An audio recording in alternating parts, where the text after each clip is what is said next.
You're Chef John, keep your pans hot.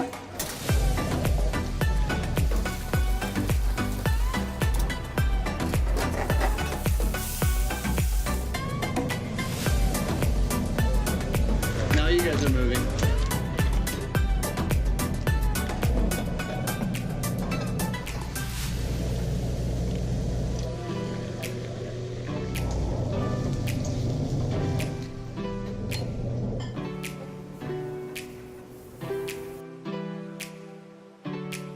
Hi, this is BC Beyond Cuisine. I'm Chef John Cavanaugh, and I'm here at Black Hills Estate Winery, and I'm with Glenn Fawcett, the wine director. Glenn, tell us a little bit about what you do here and where we are located in this beautiful province of ours. I'd love to, John. Let's go for a walk here through our vineyard. So we're located in Canada's only official desert. We get less than 10 inches of rain a year, meaning we're completely in control of the irrigation and the water that gets to the vines. If we want small berries of really intense flavors, we're in the spot to do it. Fantastic. And on top of that, being in a desert, we can get daytime temperatures up to 46 degrees Celsius, and that same evening cool down to 10 degrees. So if you look over here at this grape cluster that we have, you can see that we're here in the middle of June. They're starting to develop. By the time we get to mid-July, late July, they're going to turn purple through a process called veraison, and that means the final stage of ripening happens. But the beautiful part about being here in this desert, we get the daytime heat, which builds the sugars and builds the flavors in the grape, and then the cool evening, where it can go down to 10 degrees, retains the acidity. So that combination of that temperature shift allows for longer hang time on the grapes, meaning we get very powerful, rich flavors from the grapes as they develop throughout the course of the year. Fantastic. So how long have you been a part of this winery here? I've been director here for 11 years now. The vineyard was actually planted in 1996. So we are now on to our 21st anniversary of the actual vineyard. And even though that may seem young, it makes it one of the older vinifera vineyards in all of British Columbia. Some of the earliest Cabernet Sauvignon, which we're walking in between right now, was planted back then. And most grape experts would tell you that the Cabernet Sauvignon hits its peak between the 30th and 50th year. Okay. So we're not even there yet. We're not even there We're yet. at year 20. The grapes are getting better every year. Our Nota Bene and other wines keep progressing. And it's just this phenomenal growing region that keeps getting better with each year. Fantastic. And now you're also making some rosé. Can you tell us a little bit about the rosé here? Yes, John. So this is our Pinot Noir rosé from our contract grower up in the Naramata region. It's a little bit cooler up there. They don't get the heat down here on Black Sage Road, so it allows for a little bit crisper of a flavor. And we just found that a lot of our customers who come here to taste in the summertime on a hot day like a cool rosé to cool off. And we call it kind of a gateway wine. It's a wine for people that are just discovering wines or something they're having at the beginning of a dinner. It wets the palate, gets the flavors going, pairs nicely with different food, and then as you progress through dinner, it's your gateway to the bigger reds. Fantastic. Well, I think I know what I'm going to pair this with some ceviche and some buffalo tartare. Thanks for joining us. We're going to head to the kitchen right now and get cooking.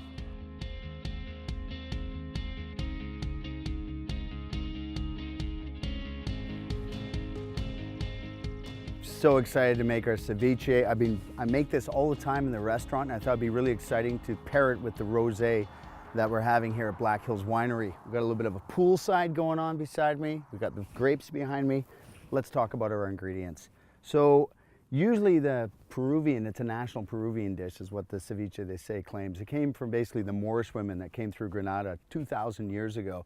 But you know what, we're in BC, we're gonna use our ingredients, what we got. They usually use a Patagonian toothfish in Chile, but we're gonna use what I can get my hands on. We're gonna be using some steelhead trout that I found. I also found some shrimp, little baby Chilean shrimp, a little something for the nationality of it, a little bit of prawns. I've got some octopus that I sous vided, but basically a slow poach for 7 hours. That should just melt in your mouth. And then some little baby scallops. You can also use a whitefish as well. That's basically the national dish, is just a whitefish. But I thought we'd use what ingredients I could get my hands on while we're here in the Okanagan Valley. Other ingredients going into this will be some onions, shallots, some lemon juice for the acid. Tomatoes and cucumbers are going to be used for the avocado guacamole we're going to be making after, and then some cilantro. Just going to stir it up a little bit.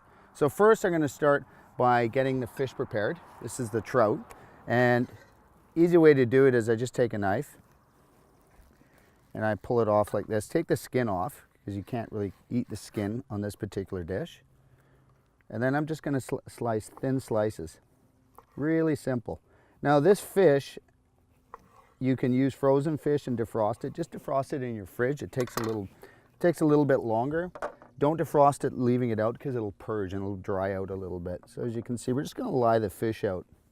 Just pull this over here so you guys can see this. We're just going to lie this out, and basically as we're lying it out, we're going to be pouring some lemon juice on it. And same with the octopus. This was poached 7 hours. You can actually pre-buy this in delis as well if you want to stir it up. It's just a little something different. Adds a little bit of texture to this ceviche. You can pretty much use whatever you want. I like to use different things. That's what makes it fun for us down at the Seahorse Grill. We're always trying to find different ingredients to give our customers a new experience. So I'm just going to lie this out. And you can make this 4 to 5 hours in advance of having a little dinner party at home. It's just fantastic. Then you can just pull it out and look like a rock star. Again, the shrimp, I really don't have to do anything because they're already cooked. And like this. And we're actually going to even serve it up like this. And prawns, little baby prawns. They usually come frozen unless you get the BC spot prawns, which are in season at the present moment. And we're just going to chop that up a little bit just so the acid can get in there and basically cook. So this is cold cooking. It's a weird thing to say. I'm not using any heat, but I'm actually cooking. I'm cooking with lime juice, and lemon juice. So just going to cut a little bit more. Here we are on the Backstage Road. The motorbikes going by, everything happening. So you can see it doesn't take that much. And then we got the scallops. These are baby scallops I found. And you see there's a little bit of an abductor muscle there. You're just going to pull that off. That can be a little bit chewy sometimes.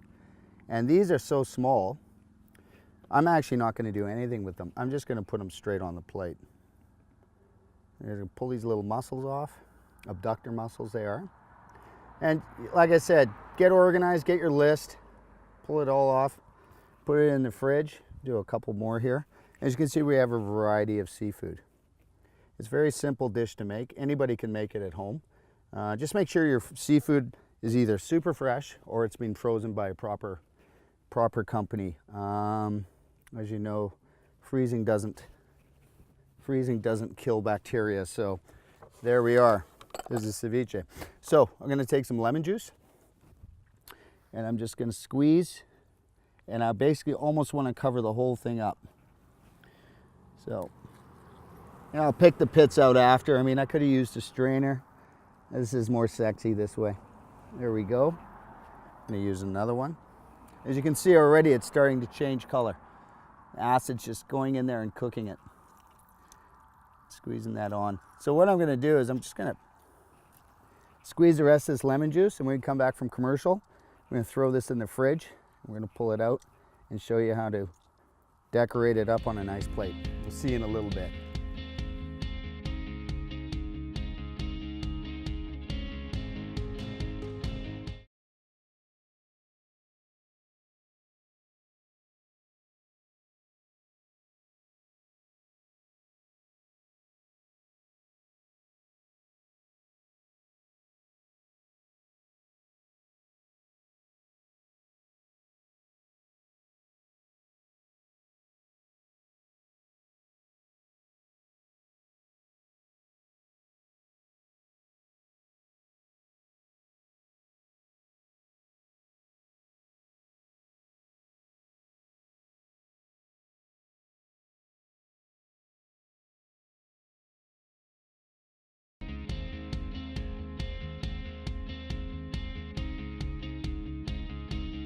Welcome back. Here we are at Black Hills, and I'm going to be making a guacamole that we're going to pair with our ceviche that I started earlier on. Guacamole came from the Aztecs, it's basically an avocado dip, which avocados are quite relevant in Mexico. So I thought I'd make you a real nice, simple, easy guacamole. And we're going to go through the ingredients, and then we're going to plate it up, and we're going to talk about what we're accompanying it with. So we've got some avocados. Little note to to yourself, if you buy some avocados and they're ripe, rock hard, and you need them for the next day, what we do at the restaurant, we bury them in flour.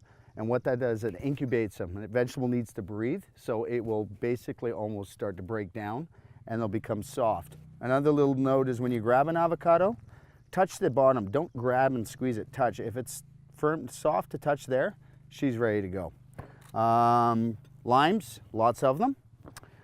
You can use any form of spice if you want. I'm going to be using the sambawalik. It just adds a quick little snap to it. We're going to be also using some shallots, or you can use onions, some fresh tomatoes, and the cucumbers we're going to use for the ceviche after. And I also have some cilantro. Now, a lot of people mix this up with flat leaf parsley. What you want to do is in the store, you're not sure, nobody's around to talk to you, just grab a little piece, put it in your mouth, tastes like soap, you're ready to go. No, it's got a nice little effervescence kind of flavor to it. So that's what you want to use. Now, using cilantro, as you can see, we've been standing here in the sun for only 10 minutes. She's breaking down. I'm going to show you what I would do. You don't have to de-stem it. It'll take forever. Just have a really sharp knife if you can. And I'm just going to quickly chop. And you can use the, trying to get this table from shaking here. You can use the stems too, but just make sure you chop it really, really fine. You don't really want chunks in it. So as you can see, I'm just chopping it. And you can add as much as you like. Everybody likes lots of cilantro. Some people don't like it at all. Like my brother-in-law, he hates it. So I always try and keep that. I'm just going to push that aside. And then, there we go. Put that aside.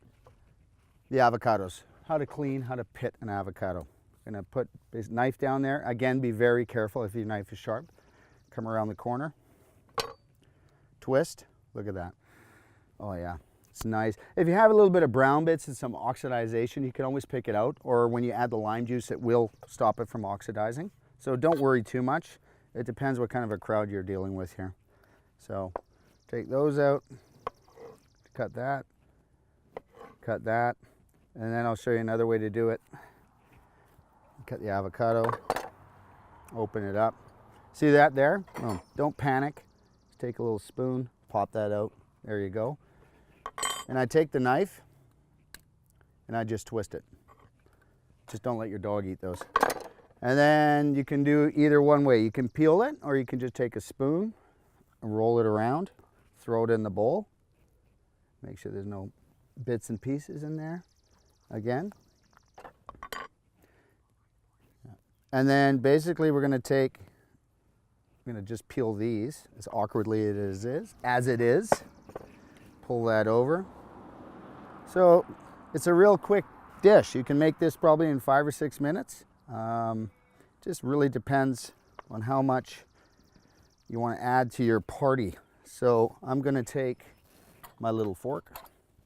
I'm going to mash it up. Some people cut it up.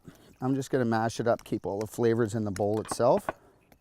And then we're just going to start adding our flavors. Once you cut the avocado open, it's going to start to oxidize. Air is going to start reaching it, and it's going to start browning a little bit. So I like to have all my ingredients ready to go prior to that. So that'll be the last thing I have to do. I'm going to take a little bit of shallots, or red onion, or white onion, whatever you can get your hands on. A little bit of tomato, pre-chopped. I did leave the seeds in there as well. And then a little bit of the sambawalik or chili or spice, however you like to spice up your food. Again, there's variety. That's a great thing. And now I'm going to add the lime juice. So just cut some limes. Make sure they're firm. And then really twist in. Another way you can do this too is just take your fork and then twist. As you can see, it just runs it out. The seeds or pits are not really that big in limes. You don't have to worry if they go in. They usually go down easy with a Corona with this anyway, so just squeeze that in. I'm going to do one more. And we are almost ready. I'm going to add a little bit of salt, a little bit of pepper, and a little Pavarotti rag here. A little warm up here in Black Hills. We're going to be pairing this dish with the ceviche with the rosé. It's got little light strawberry notes and a hint of licorice, so it'll go really well with this. We're going to put this in a bowl. A little bit of cracked salt, cracked pepper. And there we go. Now you can taste it. Don't double dip. Oh yeah, that's nice. And then I'm just gonna pour it in a little bowl here. So I'm getting the party ready here. I pre-made the ceviche. As you can see, the guacamole is just going in there quick. Put that aside. Yep. And then a little bit of cilantro. I put the cilantro on top, so when you go to dig in these taro root chips that we make at the Seahorse Grill, they're just a tuber root that we take, we hand slice them, we peel them, we deep fry them. There's only sea salt added to them. And so when people go into double dip, they're gonna be pushing the cilantro into the dish. I always find sometimes that people don't like the flavor of cilantro. All right, now the ceviche. Here in my little cooler down here, camping in style. Camping in style, there we go. As you can see, it's cooked. It's translucent, it's got in it, the acid's cooked a bit of the skin. And then sometimes it won't be, it'll almost be like a sashimi style. It won't be completely cooked through, but it is cooked. And we are gonna grab a spoon. And the shrimp and the octopus. And again, you can add a little bit of cucumber. And then some scallops. Nice little easy dish. That took all of, what, 12 minutes? You can let the ceviche last for a little bit longer, but this is what I would do up here in Black Hills, pairing this wonderful dish with the rosé. I'm gonna try this because I've been waiting all day for this. Look at that. Beautiful color.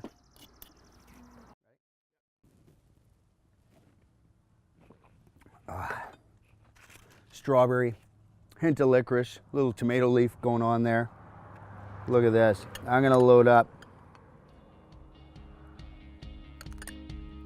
Here we go.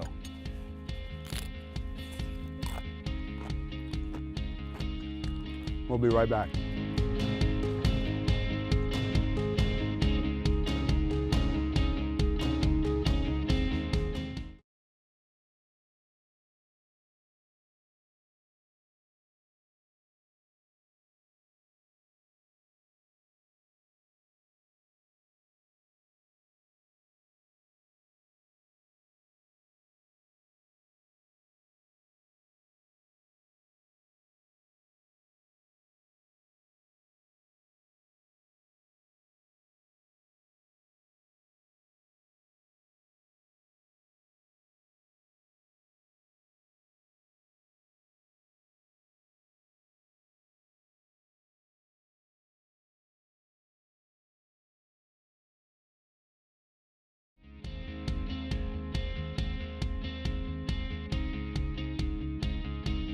Welcome back. Here we are. We've got our guacamole, our ceviche, our taro roots, and I thought it'd be fitting to add one more component to this kind of lighter fare out here in Black Hills Winery. It's almost like a picnic style.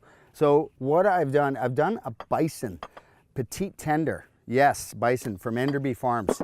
A good friend of mine, Jimmy, has organized this for me while I was up here from Crescent Beach, and he has helped me out by getting this tenderloin. It is very low in fat. It's fun to work with. I mean, tartare itself, steak tartare, we want to mix it in with some gherkins, some capers. We got some mustard. We got some shallots. We got a bit of cognac. Got a little bit of lean parents. And we got an egg yolk as well. And we're going to accompany that with the bread. So what I thought we'd do is go straight into making this dish. This dish takes about 6 to 7 minutes. Again, quick and easy. And I'm going to show you how to do it. So let's start. We're getting a bowl over here, and we're going to take the bison. Again, the butcher's already cleaned it. There's no insigne blue skin. If you do get a tenderloin, I mean, I'm using bison, but you can use beef tenderloin. You can use sirloin. Try and avoid hamburger meat because of the too much touching and going on there. Beautiful tender. This breaks down. I'm just going to cut it in little strips. Now, you've seen probably most tenderloin has gone through a grinder and it's chewed up and ground and it's just mixed through. Well, not all of us have grinders out here in the middle of a vineyard, so I thought it'd be kind of fun to show you guys how to do it at home when you're limited on equipment. So I'm just gonna cut it and cut it as small as possible. I'm gonna make sure my table stays straight here, and then I'm just gonna cut. So this is gonna break down really simple. There's no tendons in here, it's just pure meat. It's got a kind of almost a sweet flavor bison, which is kind of like a little bit different than beef. And I thought that would pair nicely with the rosé.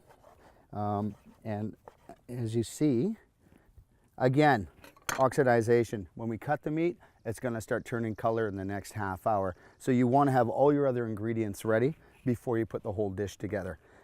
We will do the whole tenderloin here. And just gonna take this, cut again. You can have everything ready to go. You have all that in the fridge. Your friends come over, you crack open a bottle of wine, tell some stories. Boom, get your meat in the dish and start chatting. So I am going to add a little bit of mustard. You can add as much as you want. I like mine a little bit of sharpness to it. I'm gonna add a little heat. Now some people use cayenne pepper. I'm gonna use a little bit of sambal oelek. Just a little bit. I want too much. I don't want to take away from the texture and the flavor of the meat. And a bit of shallots. Again, red onion or white onion. Capers, these are non-parallel capers. So if you look at them, they're actually too small to chop up. So I'm gonna drop those in there. And then we got some cornichons, gherkins or pickles. Try not to use the sweet ones. Again, it'll affect the flavor of what you're doing. So I've just taken these, I'm gonna cut them in half. I'm gonna chop them up. You can also actually serve some of these little garnishes on the side as accompaniments as well, if your guests want to add more, if they like the more spice or they want more little bite to it as well. And then just chop these up, throw it in there, be careful with your knife. And then I'm going to take a fork, I'm going to start mixing. And now, two ingredients that have to be added. You need a bit of brandy or cognac. I'm going to use this. Ooh. No, I'm going to stick with that. Actually, I'm going to stick with this completely. A little bit of that. And you can be very, you can add lots. I just add a little bit. A little bit of Worcester, just a touch. You can add, you don't have to, but I like it's just a little bit of a background flavor. Some people put anchovies in this. Cracked pepper. Salt. Now, this is optional. Egg. Some people crack the egg and put it on top when it's garnished. I'm actually going to make it in to make it creamy and smooth. So try and get as much egg white out of there as possible. Dump it in. Isn't that kind of nice too? Make sure there's no shells in there as well. And mix it in. And as you can see, it's kind of pulling together. That's exactly what we want. Yeah. So there we go, bison tartare. Quick and simple. Always do a taste test. Fingers only. A little bit more cracked pepper. Now, for plating up, I'm going to be serving this with a bit of toast points. So I thought what we'd do, you can do one of two things. You can put it in a container and pop it out, which I'll do that for you. And just pull it aside here. It's a simple, quick dish. Not everybody's into raw meat, but your true gourmets will truly love this. You just pop that like that. Bit of fresh chives. And then you can put some more cornichon on the side. And then dig out some of those capers that I buried under the cornichon. And if you want, add a bit more mustard. So there we have it, a little smear. Everybody wants a smear. There we have it. Bison tartare, ceviche, guacamole. We're Black Hills. We're drinking rosé. It's warm, it's hot, and you're here with BC Beyond Cuisine, Chef John Cavanaugh. Keep your pants cold.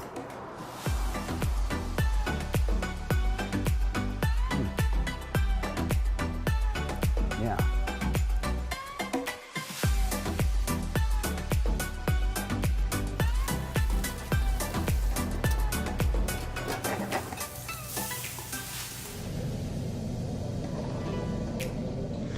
you guys are moving.